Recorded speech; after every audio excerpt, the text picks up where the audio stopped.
Irmãos,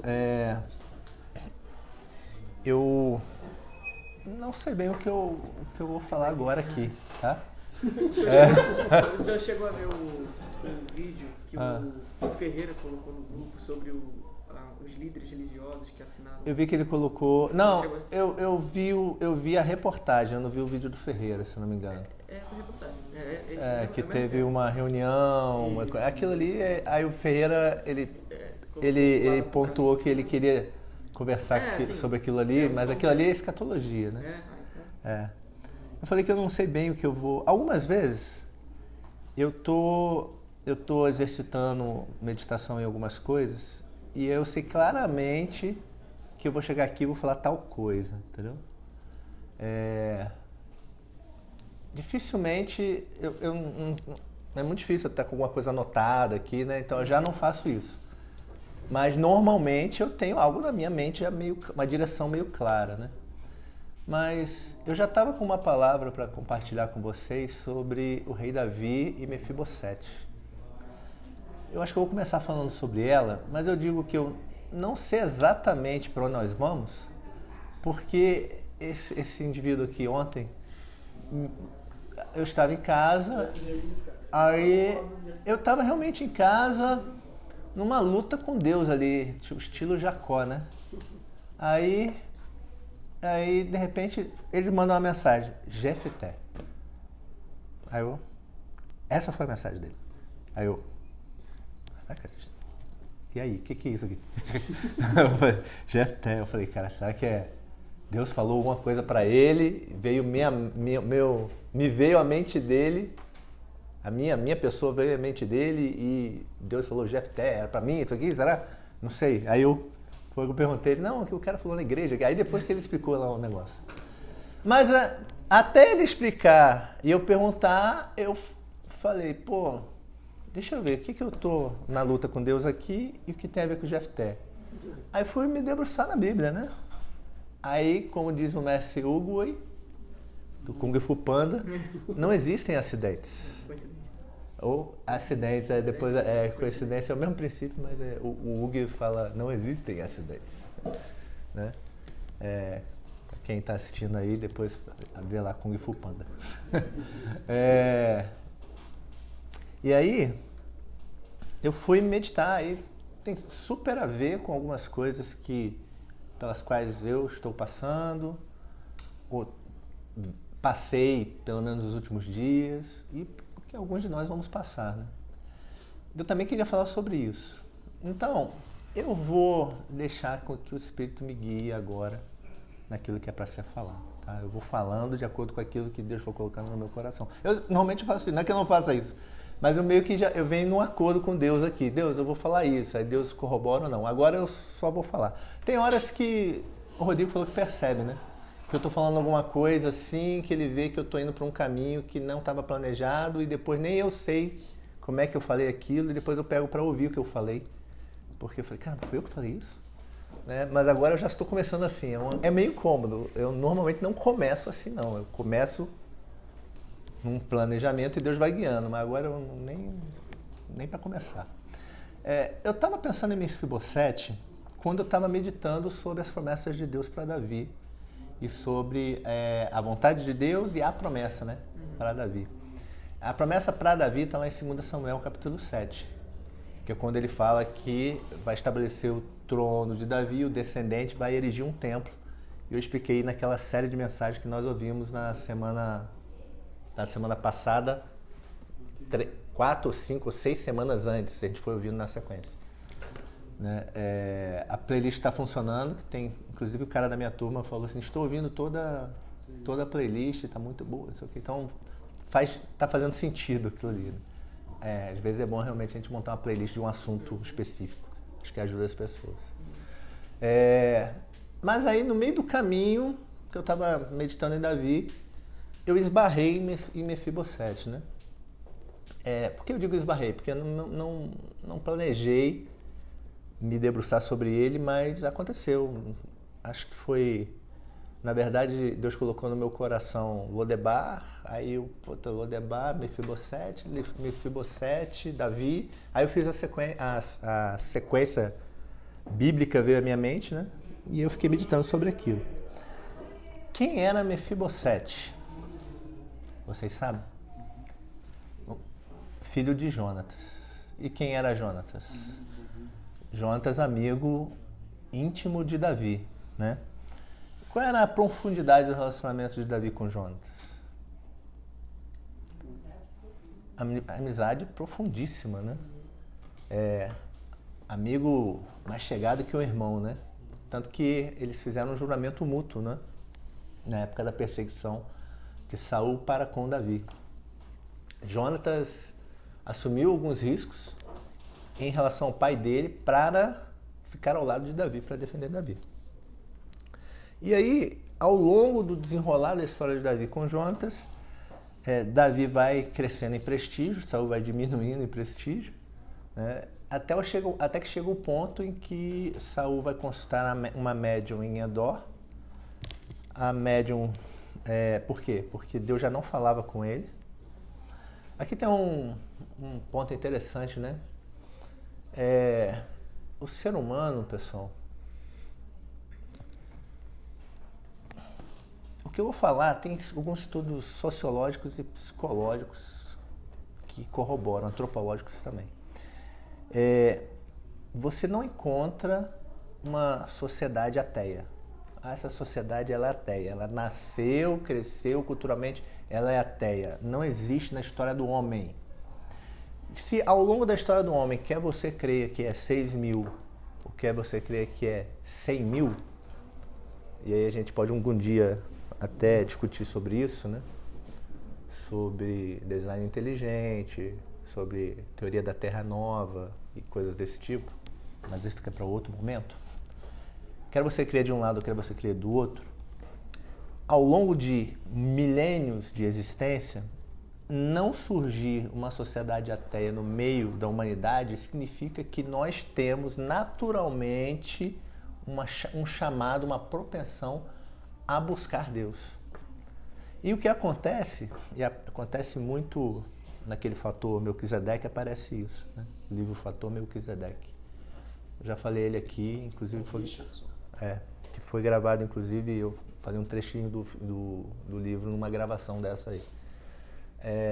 Deus, ele se revela ao homem através das coisas criadas, e as coisas criadas atreladas a esse sentimento instintivo de que existe um Deus soberano faz com que algumas civilizações projetem esse Deus mesmo sem conhecê-lo, né? Aquela civilização vai chamar esse Deus de Viracocha, se for um Inca, vai chamar esse Deus por um outro nome, dependendo da civilização a que ele estiver atrelado, né?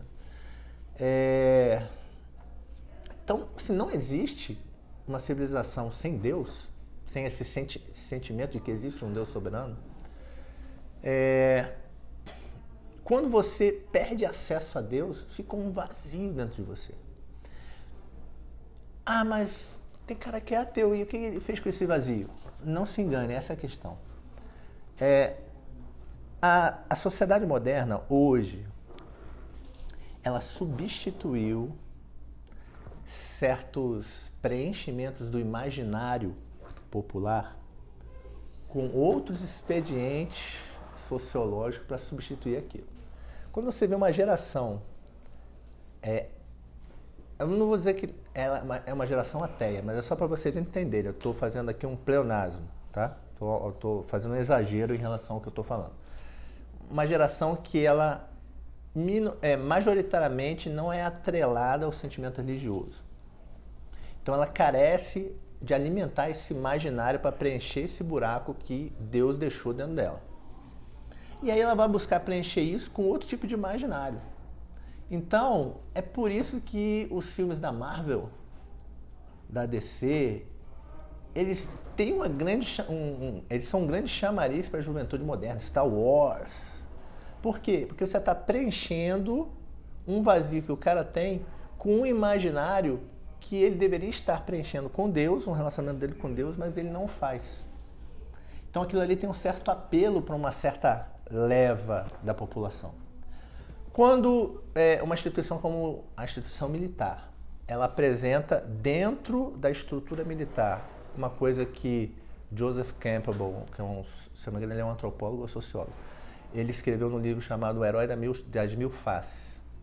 É uma fórmula que é usada para você estruturar toda a história mitológica ao longo da história da humanidade e que é usada instintivamente pelas instituições militares na hora de formar o guerreiro. E a gente apresenta isso para essa sociedade, onde tem esse jovem que tem esse vazio que ele tenta preencher nele porque Deus está faltando. Ele se sente preenchido por isso. Por isso, às vezes tem esse atrativo para certo nicho da população também, esse tipo de apresentação sociológica numa instituição como a militar. Saul, ele estava, digamos, passando pelo mesmo problema, só que ele estava numa problemática pior ainda. Ele já tinha conversado com Deus. Ele já tinha, inclusive, profetizado. E aí, Deus para de falar com ele. Fala, não falo mais com você. E aí, ele até fala para Samuel. Ele fala, Samuel, o que Deus falou para você? Eu posso subir contra os meus inimigos? Eu posso subir contra os filisteus ou eu vou perder? Porque Deus não fala mais comigo. E realmente Deus não falava mais com Saul e nem através de Samuel. Aí ele vai procurar o quê? Uma médium. Porque ele sentia um vazio e ele não tinha coragem de fazer nada sem preencher esse vazio antes. E ele vai falar com a médium em Endor. Eu não vou entrar aqui no que é a manifestação da médium, a gente pode ter também um outro momento só para discutir isso. Né? Aquilo ali era o espírito de Samuel, depois que Samuel morreu, quando ele vai falar com a médium, né? Que ele manda subir o espírito de Samuel, ele fala com o espírito de Samuel, é um demônio, o que é aquilo? Mas ele fala com a médium, e a médium, através do espírito que sobe, anuncia que ele vai ser derrotado, que ele vai morrer. Isso realmente acontece. Ele morre, o filho dele morre, Jonatas, né? Morre com ele. Depois, mais na frente, a gente vai ver a Bíblia narrando que Isbosete, que era o outro filho, também morre numa tentativa de tomar o poder, né, em frente a Davi. E só sobra o filho de Jonatas, ou seja, o neto de Saul. Que em 2 Samuel capítulo 4, eu não vou ler para a gente ganhar tempo. 2 Samuel capítulo 4 diz que é quase como assim, está se narrando o desfecho da história de Isbofete, e aí tem um versículo, 1 ou 2 versículos que faz assim, ó, um parênteses aqui. Tinha um outro descendente de Saul que chamava Mefibosete, que era filho de Jonatas. Durante esse período de troca de poder, né, a ama dele, sabendo que Saul e Jonatas estavam mortos, ficou com medo. Porque a Bíblia não fala, mas subentende-se. Por que ela ficou com medo? Pô, estão matando os descendentes, né? Agora vão querer acabar com toda a linhagem. Para quê? Para não ter ninguém reivindicando o trono no lugar de Davi. Saul. No lugar de Saul. Não, no lugar de Davi. Né? Davi estava ascendendo ao trono, aí poderia, se tivesse alguém da outra linhagem, da linhagem de Saul, eles poderiam questionar a legitimidade de Davi como rei. Então vão querer matar. Então ela pegou a criança de 5 anos, a ama, né? Saiu correndo, só que estava nada, deixou o menino cair e o menino ficou aleijado. Né? Aí ficou deficiente, né, da perna, ficou coxo. E aí ele foi morar com essa ama num lugar chamado Lodebar. Tem até música sobre isso. Tem. Né? Vocês sabem o que é Lodebar? O significado do nome? Eu já li no livro.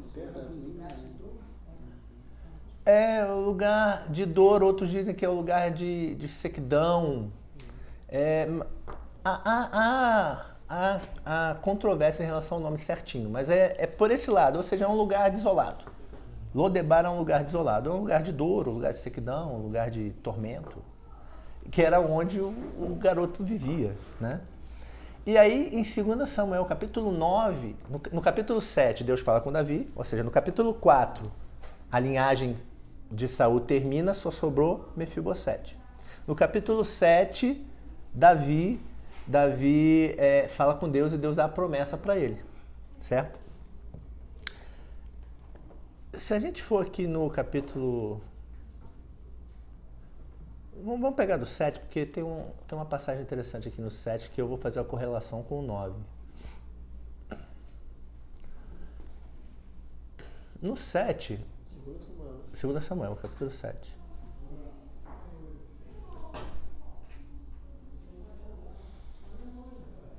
Ó, no verso 18, fala assim.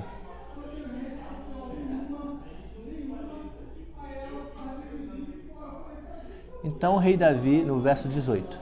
Então o rei Davi entrou no tabernáculo, assentou-se diante do Senhor e orou. Quando isso? Depois de Deus ter falado o que ia fazer com ele, com o descendente dele. Aquilo que a gente estudou quando estávamos estudando a promessa. Quem sou eu, ó soberano Senhor, e o que é a minha família para que me trouxeste a esse ponto? E como se isso não bastasse para ti, ó soberano Senhor, também falaste sobre o futuro da família desse teu servo. É assim que procede com os homens, ó soberano Senhor. Que mais Davi poderá dizer-te? Tu conheces o teu servo, ó soberano Senhor. Por amor da tua palavra, de acordo com a tua vontade, realizaste este feito grandioso e o revelaste ao teu servo. Quão grande és tu, ó soberano Senhor. Não há ninguém como tu, nem há outro Deus além de ti, conforme tudo que sabemos. Aí ele continua falando. Mas Davi está falando assim, poxa, isso aqui ele nem tinha feito ainda o pior que ele ainda ia fazer, né? Mas ele já se reconhecia como alguém que não é nada. Ele fala assim, poxa, quem sou eu diante do Senhor para o Senhor me fazer esse tipo de promessa, né? Quem sou eu? Eu sou nada. Aí agora vamos lá no 2 Samuel capítulo 9, que é onde eu quero me concentrar aqui. Vamos ver se dá tempo de... 2 capítulos na frente, Davi fala assim, ó. Certa ocasião, Davi perguntou, resta ainda alguém da família de Saul a quem eu possa mostrar lealdade por causa da minha amizade com Jonatas? Então chamaram Ziba, um dos servos de Saul, para apresentar-se a Davi. E o rei lhe perguntou, você é Ziba? Sou teu servo, respondeu ele. Perguntou-lhe Davi, resta ainda alguém da família de Saul a quem eu possa mostrar a lealdade de Deus? Respondeu Ziba, ainda há um filho de Jonatas, aleijado dos pés. Onde está ele? Perguntou o rei. Ziba respondeu, na casa de Maquir, filho de Amiel, em Lodebar. Então o rei Davi mandou trazê-lo de Lodebar. Quando Mefibosete, filho de Jonatas e neto de Saul, compareceu diante de Davi, prostrou-se com o rosto em terra. Mefibosete? Perguntou Davi. Ele respondeu, sim, sou teu servo. Não tenha medo, disse-lhe Davi, pois é certo que o trarei com bondade por causa da minha amizade com Jonatas, seu pai. Vou devolver-lhe todas as terras que pertenciam a seu avô Saul, e você comerá sempre à minha mesa. Mefibosete prostrou-se e disse, quem é o teu servo, para que te preocupes com um cão morto, como eu? Então o rei convocou Ziba e disse, devolvi ao neto de Saul, seu senhor, tudo que pertencia a ele e à família dele. Você, seus filhos e seus servos cultivarão a terra para ele. Você trará a colheita para que haja provisões na casa do neto do seu senhor. Mas Mefibosete comerá sempre à minha mesa.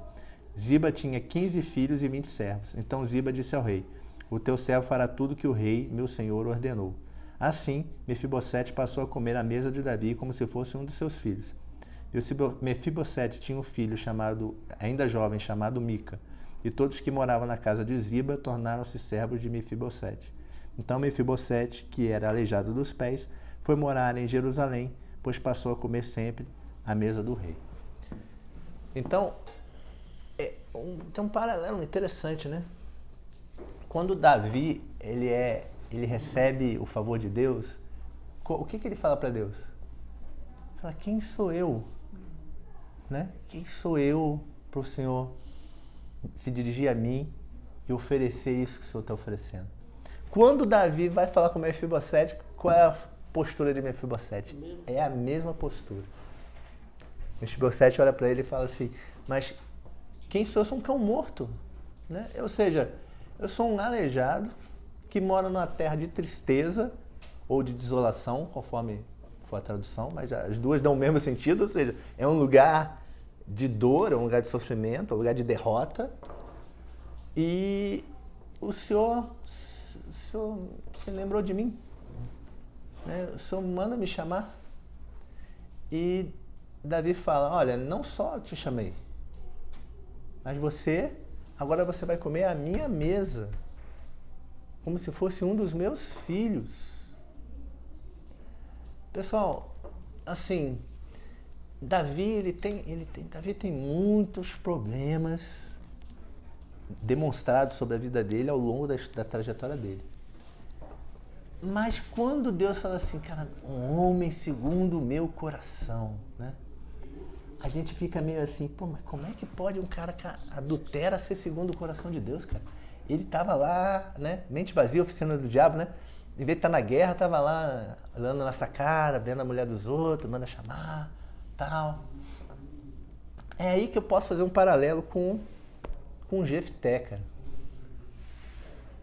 Quem foi Jefté? A história de Jefté está em Juízes, capítulo 11 e o iniciozinho do capítulo 12. Jefté, ele era o filho mais velho de Gileade, da tribo de Gade, e só que ele não era filho da mulher de Gileade, ele era um filho fora do casamento. E aí os irmãos expulsam ele da presença da tribo e ele vai para um lugar chamado Tob, viver com alguns homens. O engraçado é que Tob, no hebraico, é um lugar de plenitude, ou a tradução mais próxima seria cheio. Só que a Bíblia diz que ele vai viver com alguns homens vadios, que no hebraico a palavra mais próxima para isso, traduzido, transliterando quase que para o português, são homens vazios. Homens vadios, na verdade, a melhor tradução seria homens vazios. Ou seja, ele vai para um lugar de plenitude e viver com homens vazios. E aí quando ele chega nesse lugar, que estoura a guerra, o pessoal vai chamar ele. Vem cá, Jefté, a gente precisa de alguém para lutar aqui. E não tem ninguém. E você tem as competências para guerrear. E aí Jefté começa a negociar os termos dele. Ele negocia os termos dele com os irmãos. Depois ele negocia os termos dele com o rei, com quem ele vai lutar. Ofende o cara, porque ele diz que as conquistas daquele reinado foram de um Deus que não era o Deus dele, era o Deus de um povo vizinho. Isso não está explicado nesses termos na Bíblia, mas é o que está lá, historicamente falando. E depois ele começa a negociar com Deus. Jefté é um cara aí ele fez um voto, né? Bom, se o senhor, na negociação dele com Deus, ou seja, ele negociou com os irmãos, negociou com os inimigos, negociou com Deus. Esse era o padrão de Jefté. Ele não era o herói da fé. Não. Ele era esse cara. E aí, quando ele vai negociar com Deus, no meio da negociação com Deus, ele fala, né? E se o senhor vencer aqui, juro ao Senhor que quando eu voltar para casa, a primeira pessoa que sair do portal da minha casa, eu a sacrificarei em honra ao Senhor. O primeiro que sair, ele não fala a primeira pessoa, né? Mas ele também não fala que é animal. E aí quem sai é a filha dele. Aí quando a filha dele sai dançando e cantando, ele, ai minha filha, porque você é a razão da minha tristeza. Por quê? Porque eu fiz um voto para Deus e agora eu vou ter que cumprir. Detalhe, em Levítico capítulo 5, também eu queria ter mais tempo, pessoal, a gente não tem muito tempo. Em Levítico capítulo 5 diz que se você fizer um voto impensado a Deus, você pode fazer um sacrifício, acho que é Levítico 5, versículo 4, se não me engano. Não estou certo do versículo, é Levítico 5, tá? Se você fez um voto a Deus desmedido, não pensado, despropositado, você faz um sacrifício de um cordeiro porque você fez sem pensar, você está em pecado porque você fez sem pensar, então você vai oferecer um sacrifício por aquele teu pecado de ter feito um voto desmedido. Jefté não só fez um voto desmedido, ou seja, ele pecou ao fazer o voto e ele pecou ao não abandonar o voto que ele fez. Por quê? Porque ele não tinha o mínimo relacionamento com Deus suficiente para isso. Ele não tinha conhecimento da lei. E ele sacrifica a filha dele. Olha o nível de eu não vou falar baixeza, porque a palavra baixeza é muito forte. Mas olha o nível de isolamento daquele homem para com os propósitos de Deus. Pô, até aí beleza, a gente tira vários ensinamentos dessa passagem. Só que o bicho começa a pegar quando você vai em Hebreus 11:32. Isso aí a gente consegue ler, né? Hebreus 11:32. Por que aí a coisa fica mais complicada, pessoal? Deixa eu abrir aqui também. Eu posso até ler porque vai ficar gravado aqui no áudio.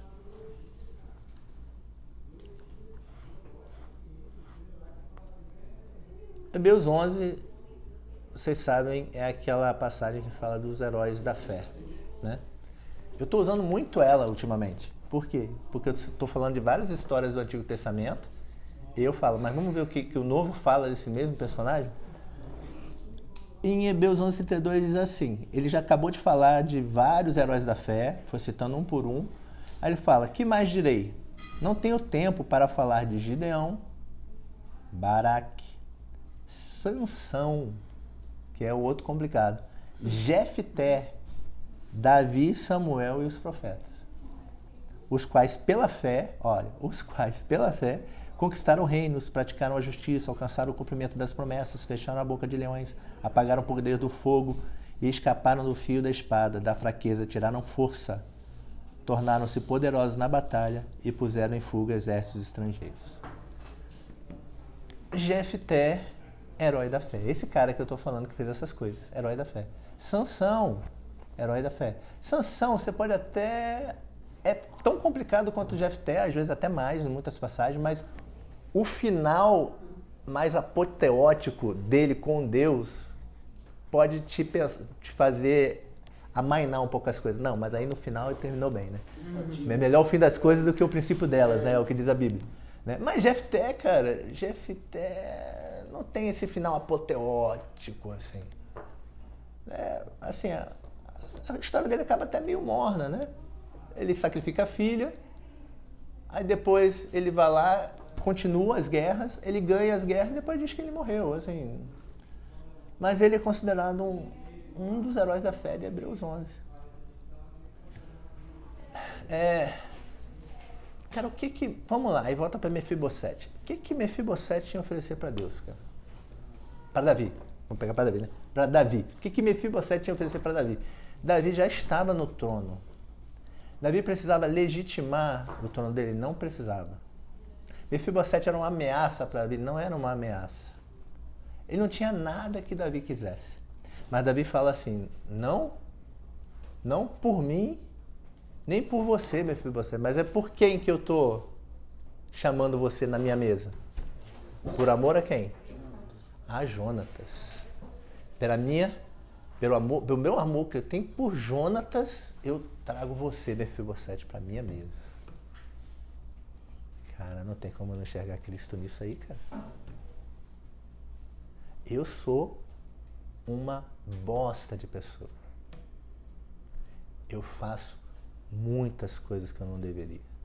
Eu penso muitas coisas que eu não deveria. Eu flerto com o pecado todos os dias.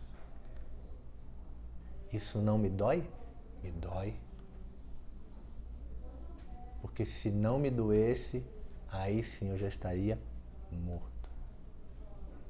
Enquanto ainda me doer, flertar com o pecado, isso quer dizer que o Espírito Santo ainda vive em mim.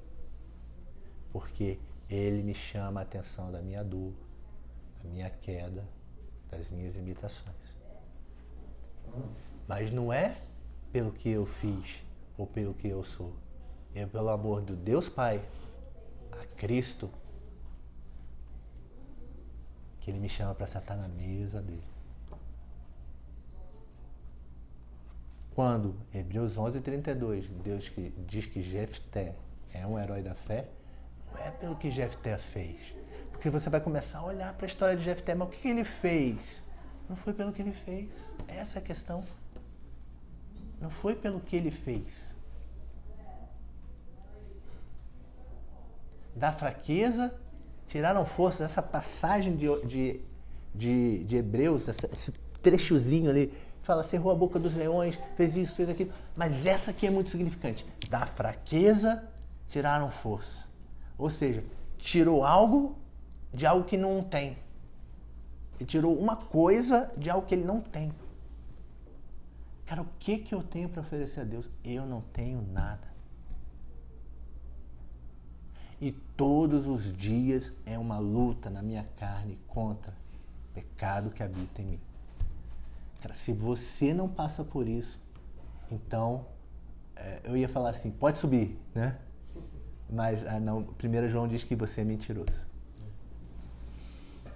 Você está se enganando, você não está enxergando algo que está aí. Que eu enxergo em mim muito bem. Eu não posso falar por vocês, irmãos, mas eu posso falar por mim. Eu posso falar por mim que eu passo... como é que foi o final de semana, né? Geralmente, às vezes, algumas pessoas perguntam, como é que foi o final de semana, como é que tá? Como é que estão as coisas na tua casa? Eu sempre falo, estão melhores do que eu mereço. Porque eu mereço condenação, dada a natureza do meu pecado. Só o fato de eu ter um teto sobre a minha cabeça, roupa para vestir, uma família que me ama, acordar de manhã, ver minha esposa com saúde, meus filhos com saúde. Só o fato de eu poder me reunir com vocês, como irmãos em Cristo, e poder compartilhar as minhas mazelas e a palavra de Deus, e me fortalecer com vocês. Vocês não estão falando nada, mas só de vocês olhando para mim aqui, e eu vendo nos olhos de vocês que vocês estão entendendo o que eu estou falando e estão concordando, falando assim, eu também passo por isso, eu vejo nos olhos de vocês, isso já me dá força. Que eu penso que eu não estou sozinho. Eu não sou um Mefibosete ou um Jefté solo, né? Eu estou com milhões aqui de Mefibosete sentado na mesa do Pai. Milhares de mancos vivendo na terra da desolação, que foram tirados da terra da desolação pela graça. Ou seja, um lugar de derrota, um lugar de humilhação, um lugar onde não tem herança. Um lugar para o manco, o aleijado, que foi para lá para morrer. Você estava lá. Aí Deus olhou para você, eu vou derramar minha graça sobre você. Você não fez nada. Você não fez nada, você não pediu para sair de Lodebar. Você não tem nada para oferecer. Ele foi lá e te buscou. Falou assim, mas senta aqui, ó, na minha mesa. E ele te traz de Lodebar para Jerusalém. Irmãos, espero que isso... O tempo acabou, eu queria falar mais, mas não dá. Espero que isso fique guardado no coração de vocês. Lembre-se do amor de Deus, da graça dele, da misericórdia. E creiam que da fraqueza de vocês, Deus vai fazer brotar forças. Amém?